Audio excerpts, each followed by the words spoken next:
Dans un espace complet, en particulier dans l'espace des réels, toute suite de Cauchy est convergente. Rappelons déjà qu'une suite de Cauchy, donc UN est dite de Cauchy, si ces termes se rapprochent de plus en plus, donc si pour toute distance de rapprochement arbitrairement choisie, il existe un rang à partir duquel tous les termes de la suite sont distants de O plus epsilon. Maintenant, pourquoi si une suite vérifie ceci, elle serait convergente? Si on essaie de traduire ceci par exemple dans un plan, le plan R2 étant un espace complet, être de Cauchy, c'est avoir le fait qu'à partir d'un certain rang, les termes ne peuvent être trop éloignés les uns des autres.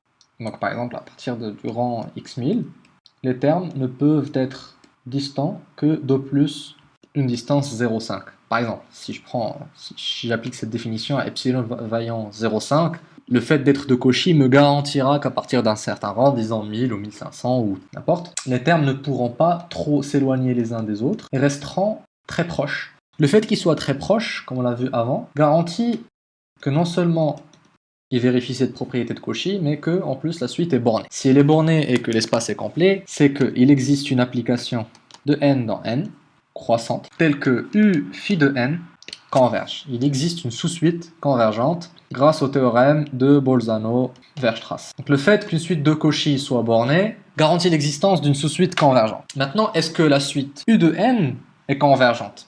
Et si elle converge, est-ce qu'elle converge aussi vers L déjà? Il y a un lemme qui dit que pour une application qui va de n dans n et qui soit croissante, on a la propriété suivante, c'est que pour tout n appartenant à n, phi de n ne peut être que plus grand ou égal à n. Ceci est très important parce qu'il nous permettra de profiter de la propriété d'être de Cauchy pour arriver à la convergence via cette sous-suite qui, elle, est convergente. Comment? Donc notre point de départ, c'est ceci, être de Cauchy. Notre point d'arrivée, c'est on veut montrer que pour tout epsilon positif, il existe un rang à partir duquel, pas les termes se rapprochent, mais plutôt les termes à partir de ce rang se rapprochent de L, avec la distance epsilon. En gros, on veut maîtriser cette quantité-là, UN moins L. Pour ce faire, on ne peut que passer par les deux données qu'on a, c'est-à-dire qu'on peut maîtriser UN moins U phi de n, par exemple, et maîtriser U de phi de n moins L grâce à l'extraction de suites convergentes. Donc, on n'a rien fait d'autre que d'introduire U de phi de n sans changer la valeur de cette quantité. Et là, en utilisant l'inégalité norme de A plus B inférieure à norme de A plus norme de B, égalité triangulaire, en utilisant ceci, on aura UN moins U de phi de n plus U de phi de n moins L. Et là, ce terme, on peut le rendre aussi petit que l'on veut parce que U phi de n converge vers L. Ce terme, on peut le rendre aussi petit que l'on veut parce que si n est le terme donné par la propriété de Cauchy, il existerait un rang à partir duquel on peut rendre U phi de n moins L aussi petit que l'on veut aussi.